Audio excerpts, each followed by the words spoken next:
So, advance happy birthday kay Richard Michael Guerrero. Sa June 18 pa ata yung birthday mo. So, ito yung isa sa pinakamabait na kaklase ko nung elementary. Kahit na tahimik to, pero mabait to sa akin.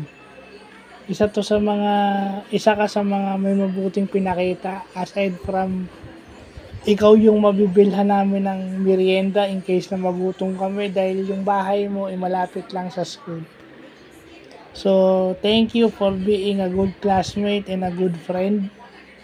Siguro kung pumasa ako sa St. Andrew, malamang magkakasama tayo ni Raymond at saka ikaw sa St. Andrew pero hindi tinadhana. Siguro na tadhana lang na mahiwalay ako sa inyo para matuto din dahil first few days ko sa high school, first year, hinahanap ko kayo dahil halos naninibago ko. It's a completely different. Hindi kagaya nung pagpasok ko sa St. Francis, hindi katulad nung nasa Jerome ako. So I got to adjust. Literally.